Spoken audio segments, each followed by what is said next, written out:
What's the best way to organize your growing firm? That's the wrong question. The right one is, what's the best way to distribute what Peter Klein calls derived judgment? This is the Economics for Entrepreneurs podcast. Entrepreneurs are economic heroes. They improve others' lives with preferred products and services, innovation, and value. We offer you the knowledge and tools to make your entrepreneurial journey a successful one by building a beautiful business. Now, here's your host, Hunter Hastings. Hi, Hunter Hastings here. Austrian economics has a lot to tell us about all elements of business practice, and organizational design is one of them. We Austrians see business as action rather than planning. Your business practice is more important to success than your business strategy. We have a special word for the concept that drives business action, and that word is judgment. Judgment is the action you take when you can't possibly know what the outcome will be. You've assessed your business situation as best you can, but there's so much that you can't know. You take your best shot. The action you believe will have the best chance at the result you want. You accept the responsibility for the decision and the success or readjustment that follows. That's judgment. When your growing firm gets bigger, you'll find that there are partners, managers, employees, and maybe even contractors who are going to have to make judgment decisions for your company. You can't make all the decisions, and those partners, managers, and employees know some things that you don't and have some talent and skills that you don't. You want to motivate them to use their talents and skills on your firm's behalf. What's the best way to do that? And what do you do when your firm gets even bigger and more complex and more distributed and disparate? Peter Klein has spent many years studying and researching just this issue, and he's going to share his latest thinking today. For those of you who don't know him, Peter is professor of entrepreneurship at Baylor University's Hankamer School of Business. He's also senior research fellow at Baylor's Bohr Center for Entrepreneurship and Free Enterprise. He is expert in the field of organization, and his book, titled Organizing Entrepreneurial Judgment, is definitive in the space. Peter, welcome back to Economics for Entrepreneurs. Hi, Hunter. Great to be back with you again. Well, thank you. And in the tradition of Think Better, Think Austrian, we're going to think about the most productive and innovative ways to organize a business based on some very recent research, new developments in Austrian thinking, and a lot of your most recent research work. And I just want to stress to everybody, this kind of entrepreneurship applies to a business owner, anybody who runs a team or a function in a division or a corporation, anybody providing a business service inside or outside the corporation. So we're talking in general terms here. And let's start by reestablishing one of our foundational premises that entrepreneurs play their economic role, they succeed in it by exercising what you call judgment. So let's recap what economists mean when they use the term judgment. Yeah, in my own thinking on this topic, I'm borrowing the framing and even the language of the great economist Ludwig von Mises, key figure in the 20th century Austrian school, but also the American economist Frank Knight, who was not especially friendly to the Austrians on the whole, but whose famous elaboration on uncertainty and how uncertainty is different from risk has been very influential in thinking about business and thinking about entrepreneurship. So Mises and Knight used the term judgment to refer to decision-making under conditions of fundamental uncertainty, right? As distinguished from making decisions under conditions of probabilistic risk. So the idea is if I spin a wheel in a casino, I spin a roulette wheel, I don't know what number is going to come up, but if I know how many numbers are on the wheel and I know that it's a fair and it's not rigged by the house or whatever, I can predict the likelihood that any particular number will come up in a given spin. And so, decision making simply involves me making some assessment of how much of that risk I'm willing to bear and how much I'm willing to bet and how much I can afford to lose and how much I want to win and so forth. But everybody knows that the probability of a particular number coming up. If there's 32 numbers on the wheel, the probability of that number coming up or that space, it landing on that space is 1 over 32. So the decision making is fairly mechanical. Mises and Knight and others have argued, yes, but in the real world, in business decision making, in many other aspects of life, it's not like spinning a wheel, right? What will happen? What will be the demand for my product or service tomorrow? What will economic conditions be like in the future? What will my competitors do? How will my customers react? I don't have fixed probabilities that I can attach to different outcomes the way you do in casino gambling. That I can use to make my decisions about how much to invest or what strategy to pursue. Rather, I have to use some kind of holistic intuition or insight or understanding or judgment, to use the term of Knight and Mises. But it's important in the context we're discussing today, Hunter, to point out that what Knight and Mises and others mean by judgment is not just sort of thinking about the future and making some guess about the future, but acting upon that intuition, that insight, that understanding, by taking some action. So to exercise judgment is to take action in the face of uncertainty, not merely to speculate about what you might do under uncertainty. Yeah, so it's an action term. Judgment is action.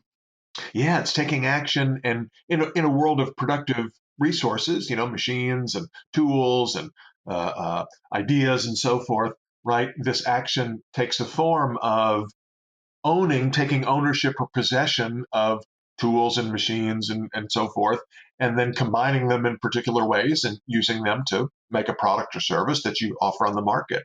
So judgment is tied in with notions of ownership and control and combination and recombination of resources as a form of acting in the real world to try to bring about a future that you desire. You are listening to Peter Klein, one of the foremost experts in the world on the theory and practice of entrepreneurship. There's more from Peter and 5 more of his peers in our latest free ebook, Austrian Economics in Contemporary Business Applications. Download it from e4epod.com/ebook. That's the letter E, the number 4, the letter E, pod.com/EBOOK. And now back to Peter himself. But even those terms like action and certainly uncertainty and judgment, they don't quite capture some of the energy, I think, of entrepreneurship, the imagination and the creativity and the brave risk-taking, I shouldn't use the word risk, brave decision-making that we look at. So that's inherent in that term. Yeah, you're absolutely right. It's a little bit of this is kind of I don't want to sound too pretentious here, but, kind of an abstract scientific way of describing what the entrepreneur does. Obviously, it doesn't capture the full all the dimensions of real world entrepreneurial action, which, as you point out, typically includes high levels of creativity and initiative and imagination and boldness and so forth. So, I would say those are kind of, historically contingent characteristics of particular entrepreneurs who act in particular ways. If we want to just sort of theorize at the most general level, we would say, yeah, really what it means to be an entrepreneur, to act entrepreneurially, is to look into the face of uncertainty and to do something about it, involving stuff, not just abstract ideas, but also resources and producing actual products and services and selling them, trying to sell them to real flesh and blood consumers and so forth. Yeah. And she's doing it all the time, right, Peter? It's not just one time. It's not Zuckerberg inventing Facebook one day and then you stop judging. It's every moment, every thing that you're trying, as you say, to sell, every allocation of resources, every reaction to the market. It's all the time you're exercising judgment. Yeah, you're right. We tend to focus on the more exciting and newsworthy kinds of cases of, Apple launching the first iPhone or whatever. But you're absolutely right. I mean, entrepreneurial judgment in this sense is also a more mundane kind of activity that takes place day to day, moment by all people who are engaged in creative commercial activity. You're totally right. Yep. And then the other point to expand our footprint here, Peter, is that we use the term the entrepreneur or the role of entrepreneurship, but that's not a sole operator. That's a person who's hiring other people, working on teams. They're in a managerial role. They've got a sales force or a marketing department. Um, what does that do to the concept of entrepreneurial judgment when I have a whole lot of people who are sharing it? Yeah, it's a very good question. I mean, the ideas that we're talking about today, really, some of them emerge from myself and some of my collaborators trying to think through the very problem that you just described. So, if we have one person, a sole proprietor, and I have a venture that I operate out of my home or whatever, and I purchase some. I have some inventory. I buy some raw materials and some components, and I assemble them and so forth, and I put them out in the market and try to sell them. I mean, it's very easy, it's very straightforward to describe that process in the language of entrepreneurial judgment, and fit it into an Austrian framework and so forth, like we do every week on this show. But in reality, most ventures involve multiple people, not just one. So, kind of an easy case is to imagine a partnership.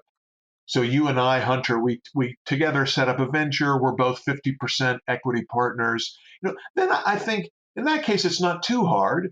We could say that the entrepreneurial team of Peter and Hunter is exercising judgment in deciding what product we're going to offer and how we're going to make it and how we're going to finance it and so forth. Now, if the more partners we have, or I don't know, maybe even with just two of us, we would need to add another layer to our story. What happens if Peter and Hunter disagree on what to do? We fight it out. We yell at each other. We sit down and work it through collaboratively.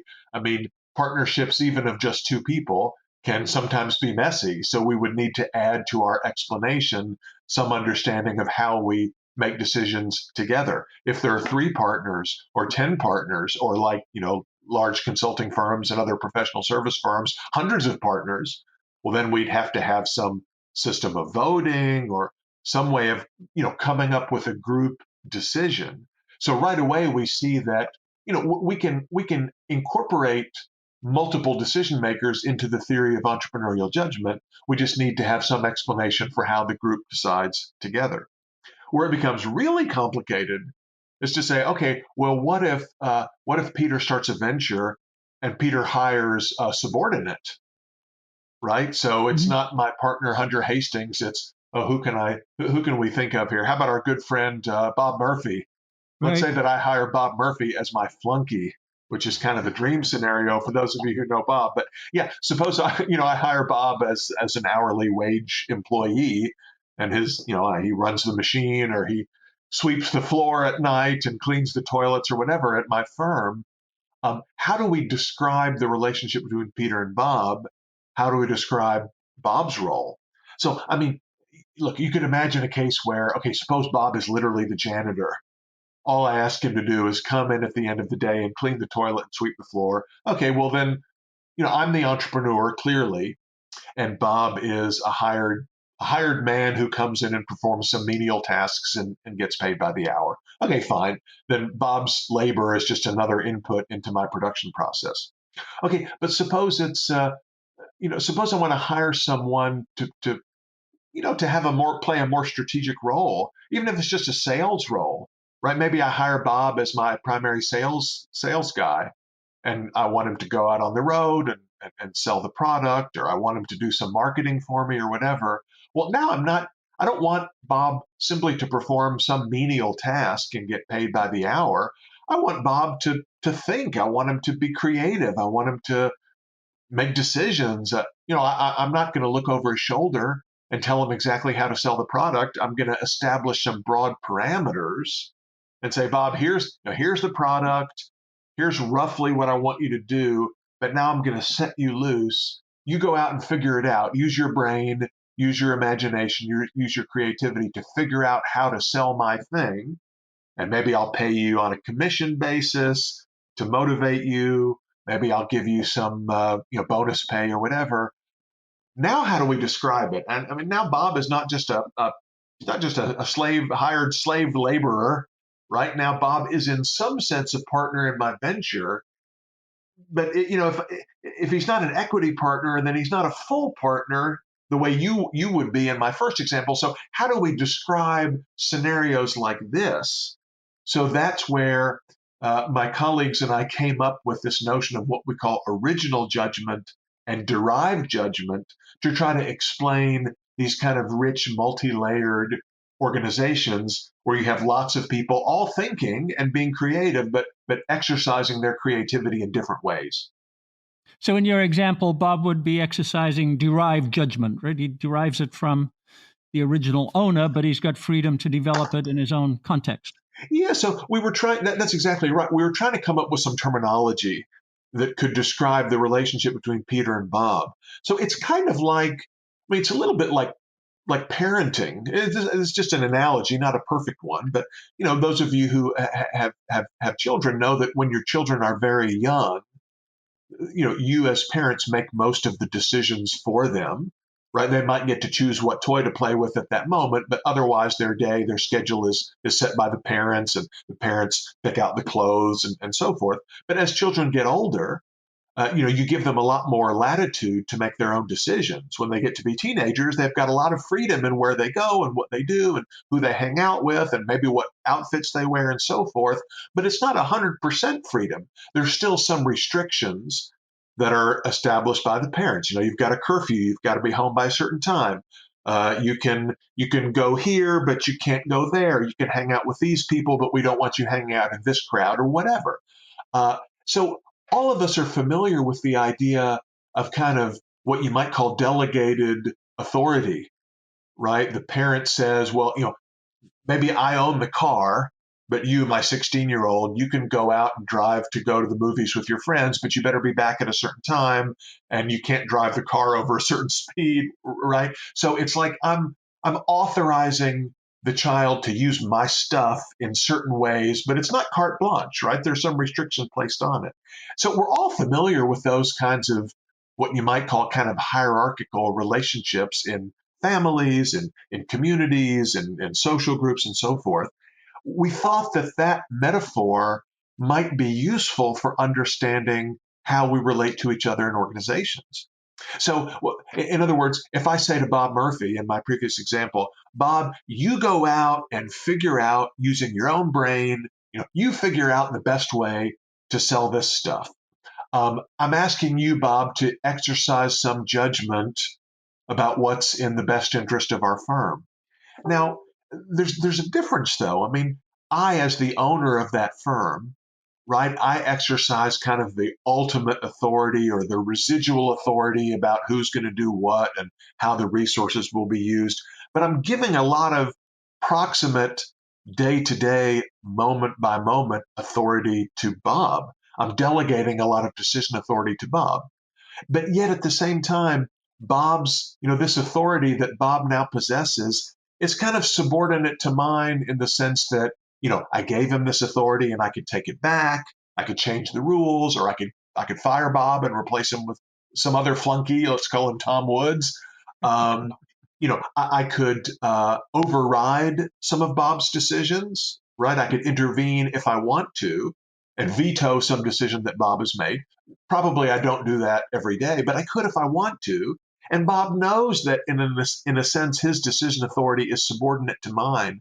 So we need some language for describing that kind of relationship. We thought about maybe saying, well, the owner has primary judgment and this subordinate, employee has secondary judgment or subordinate judgment. But the terminology that we ended up settling on was, as you said, original judgment and derived judgment. And all we meant was the owner, who has the legal authority to dissolve the firm if he wants and sell the assets and fire the employee, has the judgment that goes along with ownership. The hired employee, even if granted a lot of authority, a lot of sort of this kind of secondary judgment, we say that person has judgment that is derived from the judgment of the owner. So the owner possesses original judgment, the employee possesses derived judgment. a kind of authority that is subordinate to or derived from the authority of the owner, the boss.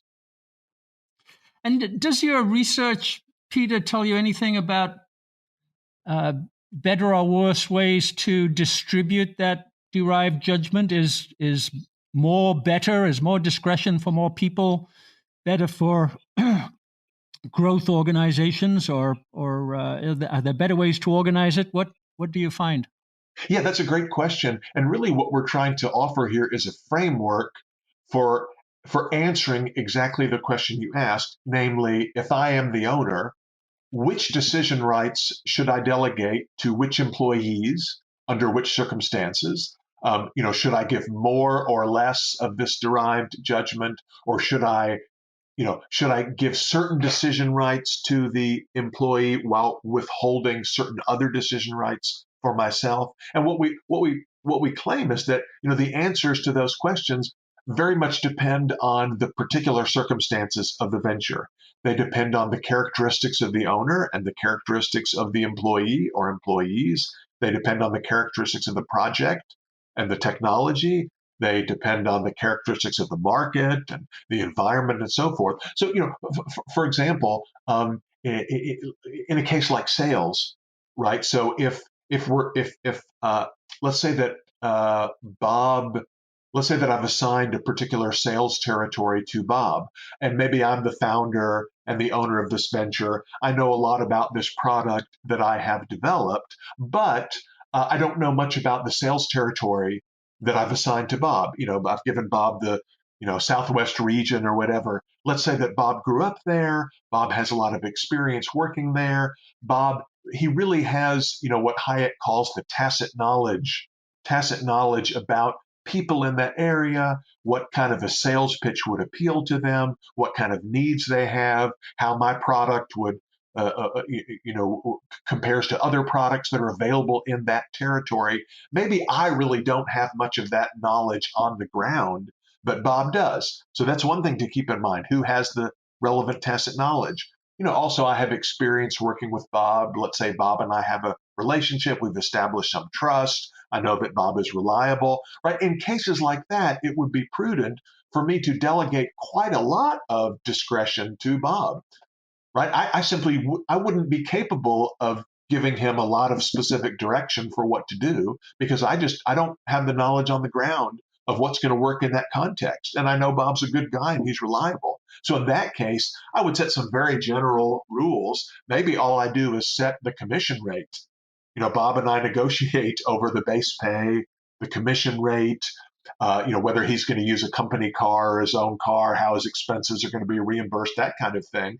And I establish a very general framework. I say, look, Bob, I don't care what you do. I just want you to sell a lot of stuff. The more you sell, the better it is for me. And I'm going to motivate you by giving you a 15% commission or 20% commission instead of a 3% commission.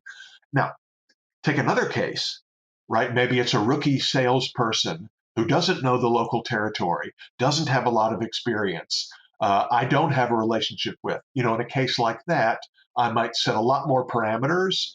When you leave work, when you come back, where you go, I might choose a different mix of base pay and incentive pay that's more suitable for someone in that circumstance. Or maybe it's not sales, right? Maybe it's cleaning up at the store. Maybe it's maintenance on the machines. Maybe it's procurement. Maybe it's some other task that is more routine, for which tacit knowledge is not as important. Maybe it's a different situation where that employee either lacks the necessary specific knowledge, tacit knowledge, or maybe it's a job that's very routine for which tacit knowledge isn't important.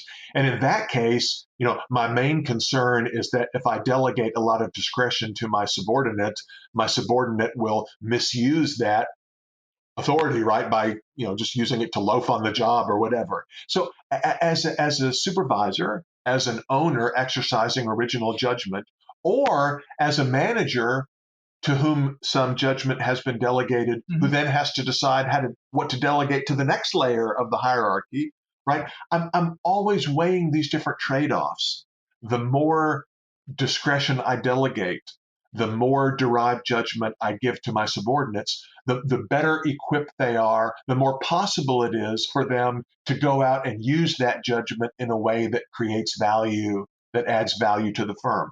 However, that also comes at a cost, right? The more discretion I delegate, the more derived judgment I assign to my subordinates, the greater their ability to abuse that trust, right? By not working hard or by pilfering supplies for themselves or just doing things that benefit their own careers at the expense of the firm. I mean, who knows, right? So assigning decision rights, deciding what kind of judgment to derive, to assign, and how much is always about looking at these balances and weighing these different trade-offs. And that's a very kind of general framework that can be applied to many, many different specific business contexts. Yeah.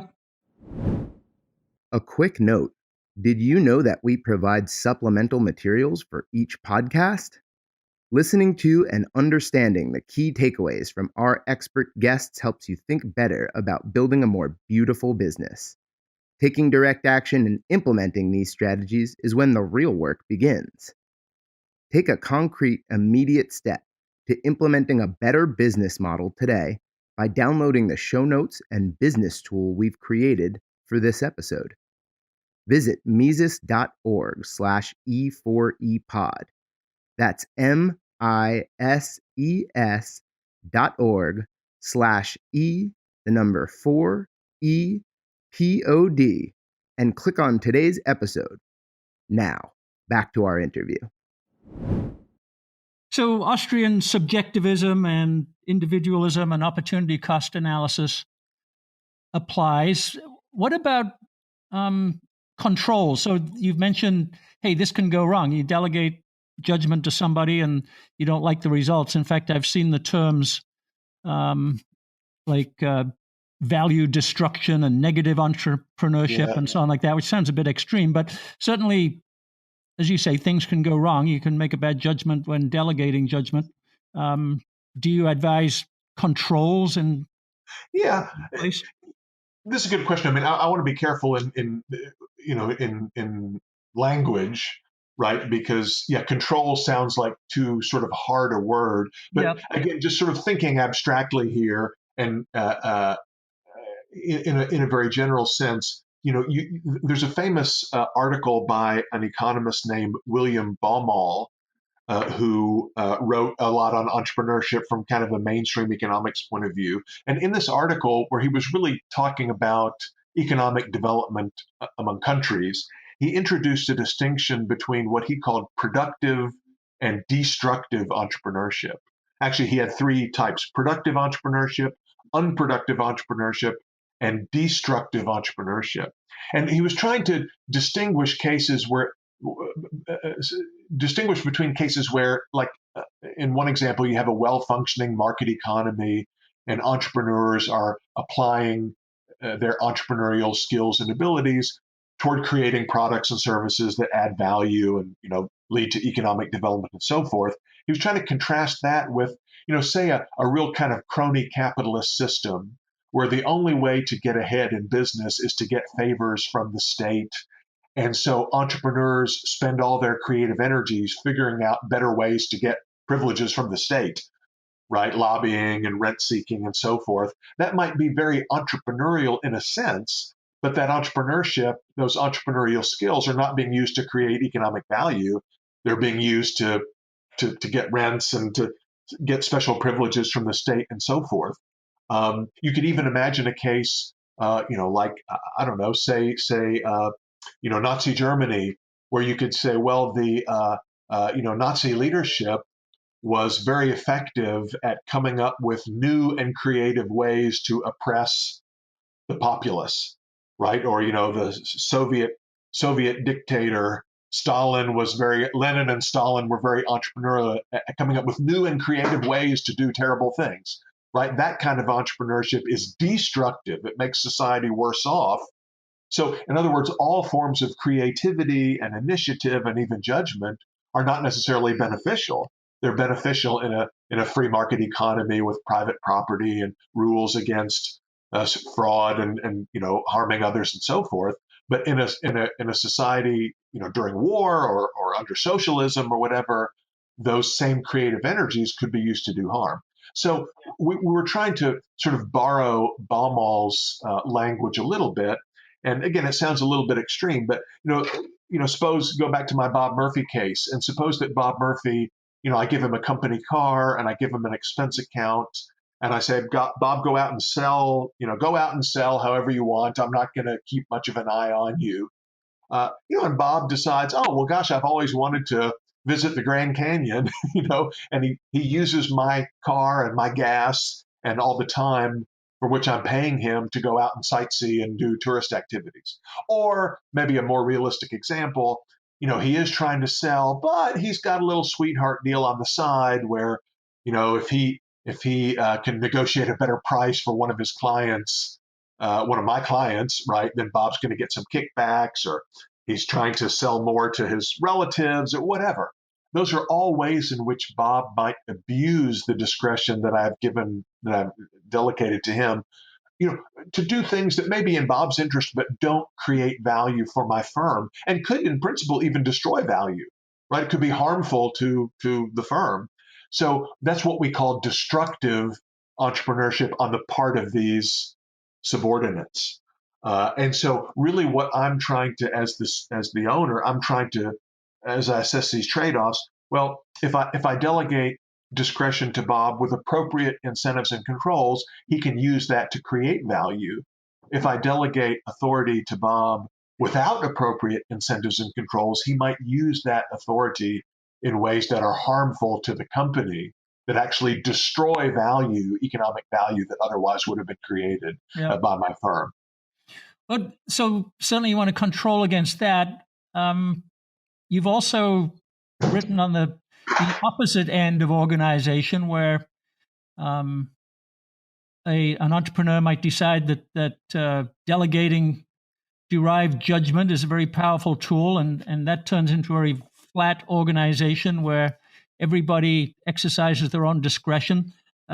You called it the bossless organization. There's no boss. But on the other hand, you also said, boy, that's not a good idea. So can you just talk about the bossless organization for a while? Yeah. I mean, I would say it's not a good idea in most circumstances. So we can all look at organizations that we know about that are extremely flat, that seem to be quite successful. Look at Wikipedia, for example. If we consider Wikipedia an organization, I mean, it's technically there is a legally incorporated nonprofit foundation called the Wikipedia Foundation that does certain things with Wikipedia. But Wikipedia itself is not a firm with employees, because almost all of the contributions to Wikipedia, the content, the labor input into producing those Wikipedia entries is done by unpaid volunteers who like to create and edit Wikipedia entries, just for fun. That's a very different model from the traditional, the Encyclopedia Britannica hunter that you and I grew up with, where you have, That's right. You have a senior editor and then a group of special,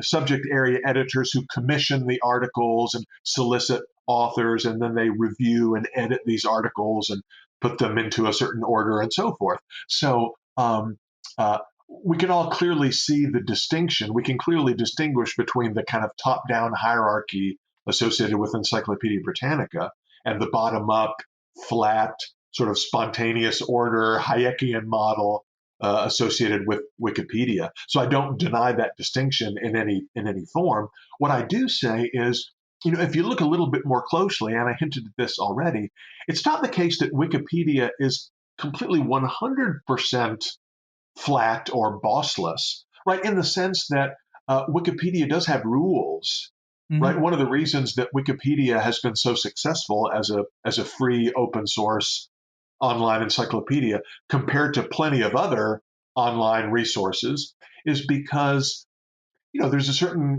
standardization to the content. Wikipedia articles, they have a certain format.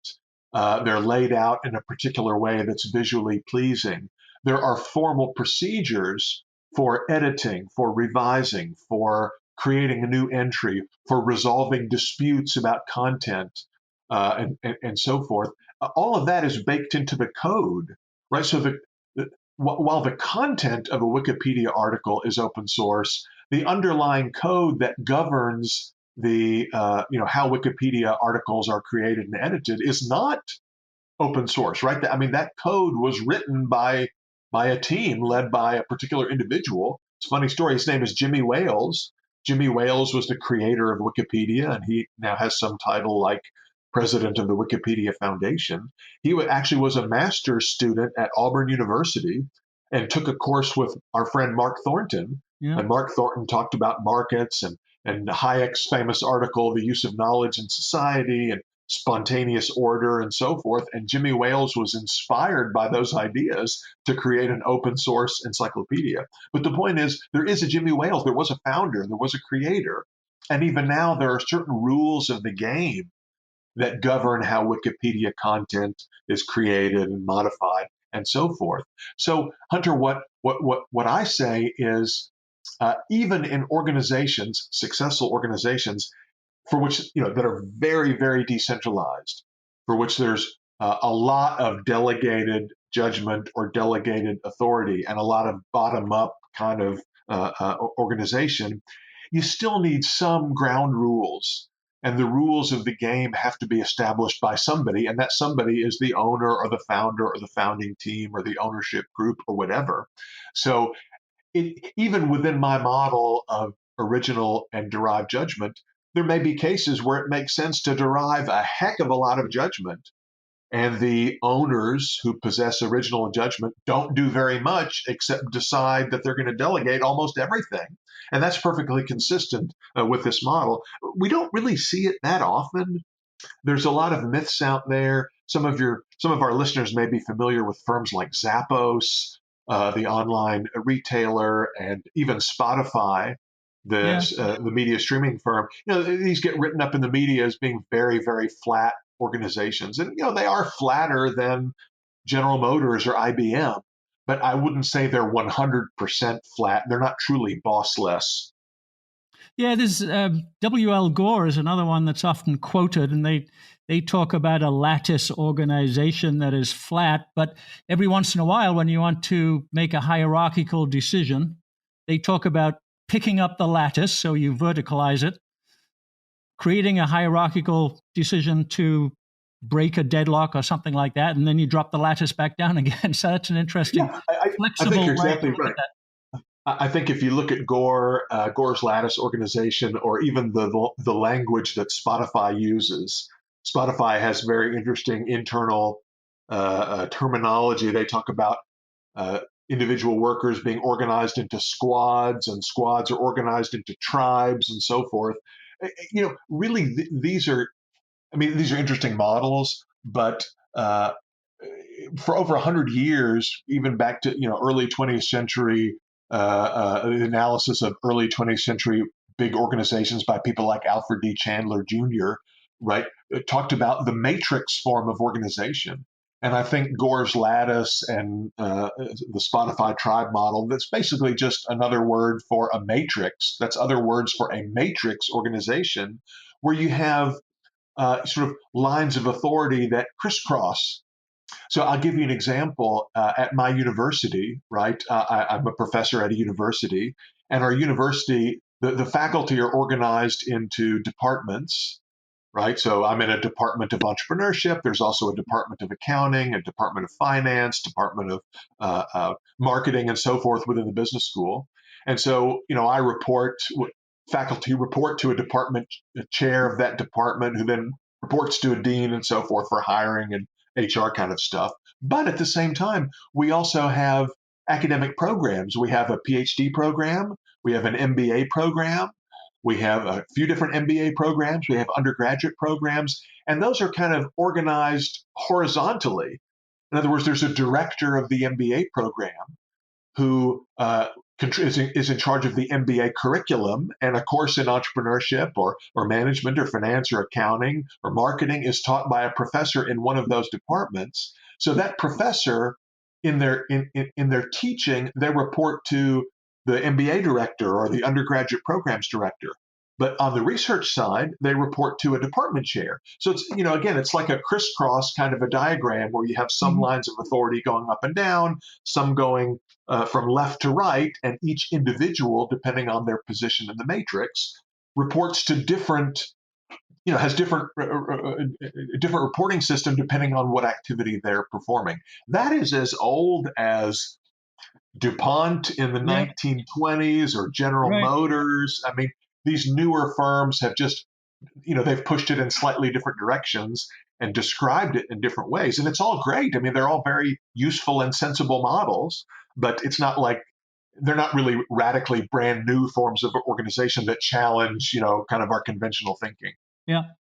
Let's go to the individual, Peter, from the organization, just to wrap up here. And there are ways to assess your competence or talent at a judgment, whether it's original judgment or derived judgment.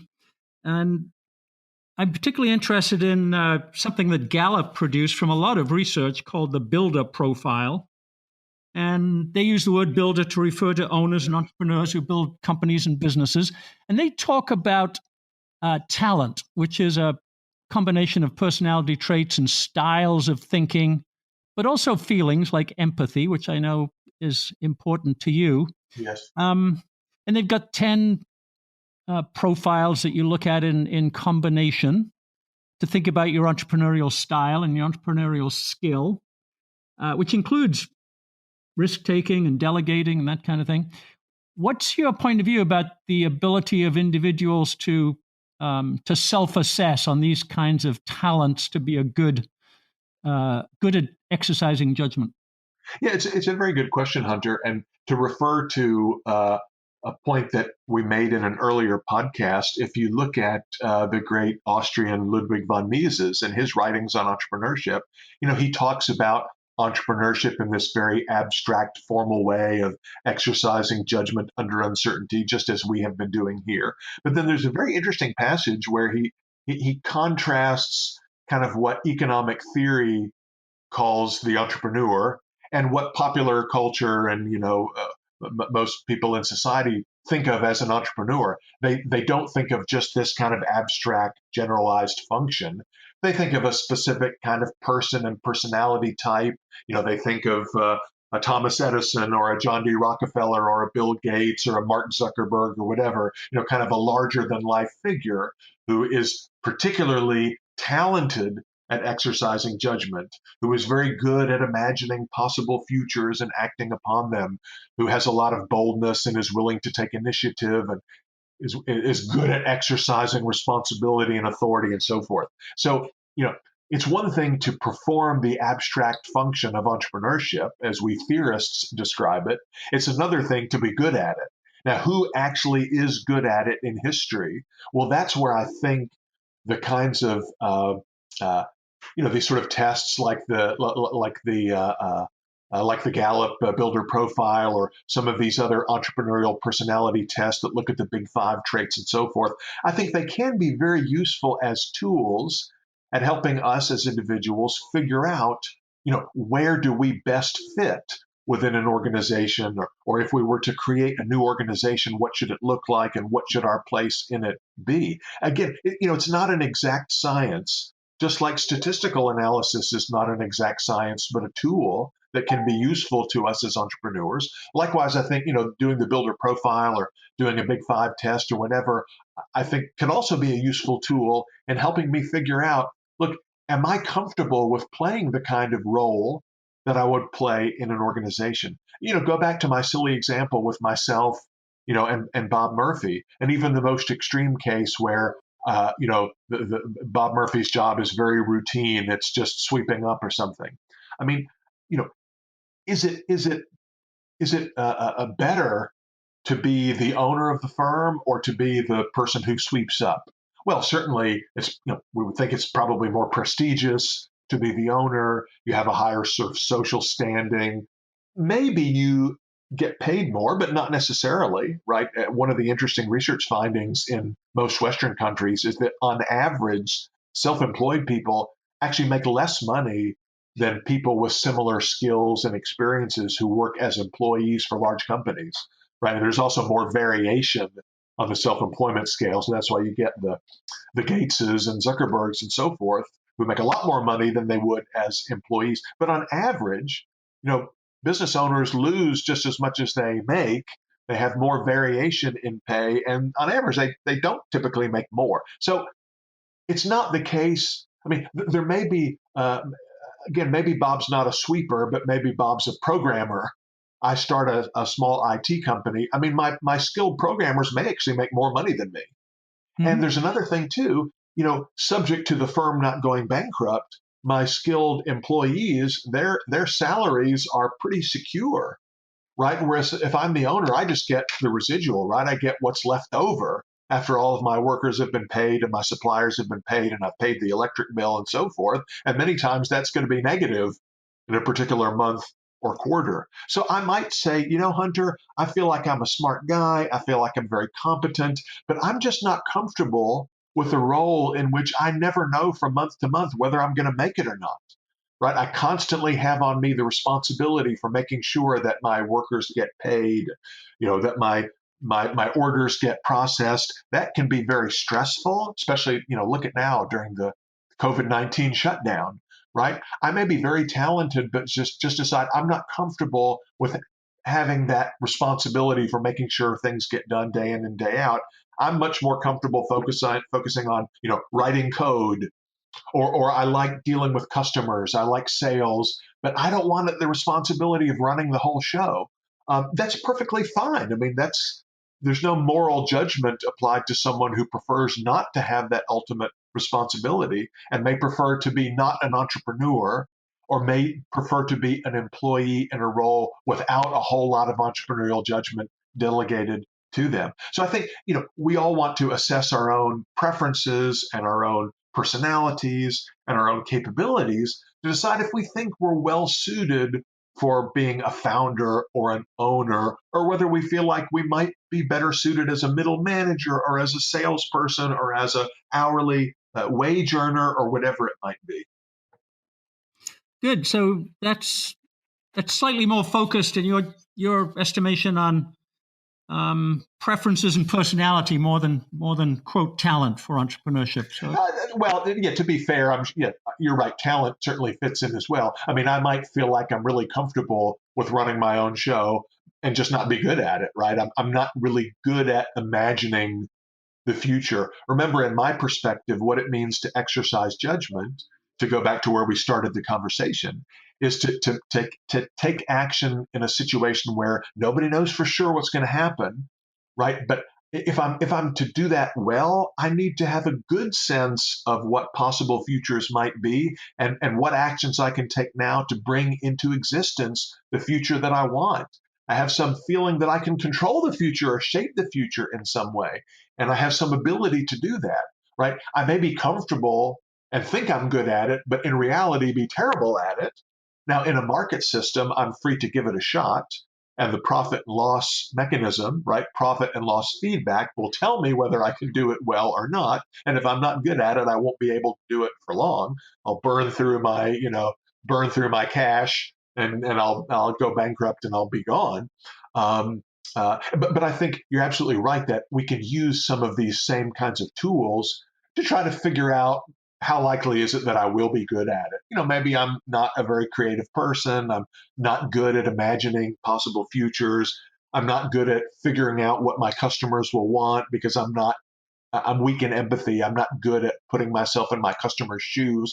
Well, then it's probably likely that it's not very likely that I'll be great at being a successful business founder. I mean, there's some exceptions, right? Maybe I'm good at judging other people who have those traits and hiring them, which means I don't have to have those traits myself. But the bottom line is, I think these kinds of tools, like the kinds of tools you're describing, can be very useful to all of us in figuring out what we should do. But it's not an exact science, and they're not perfect predictors of how things are going to go.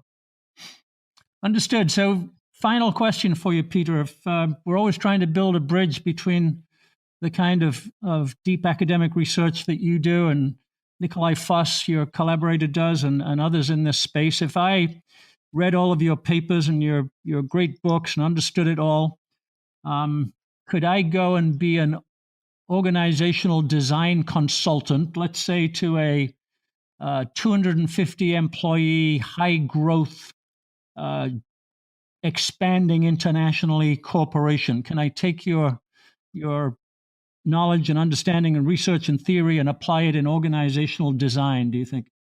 Oh, I certainly hope so. I mean, my phone is not ringing off the hook with offers to perform that service. But for those of you out there listening, if you're in need of that kind of consulting, give Hunter or myself a call. But yeah, I mean, I do think this framework should be very useful also for medium to large companies that say, look, we're not founding a new division here. But we do want to look at our organizational policies and practices.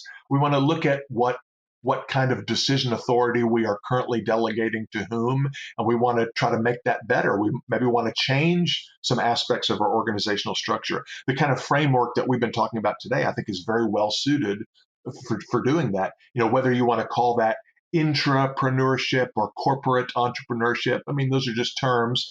I think that's fine. But yeah, the framework that we're discussing today is really a very general way to think about organizations. It's not meant to apply only to startups. No, understood. Well, good. So when we're building our Economics for Business platform, we'll designate you as the subject matter expert on organizational design and let you build that. Excellent. I will be happy to help out wherever I can. Good. Well, Peter, thanks very much for today. I think you exhibit this wonderful capability of the original research, which we can call academic because you teach it, but it's got very practical uses for people. It helps them to think. This idea of figure out the general rules that your derived judgment is going to fit into. That's a wonderful contribution to entrepreneurship. So thank you very much. Thank you for having me. It's always a pleasure to talk to you. Thank you. Economics for Entrepreneurs is a production of the Mises Institute. To explore more content like this, visit Mises.org. That's MISES.org. For more from Hunter Hastings, check out hunterhastings.com.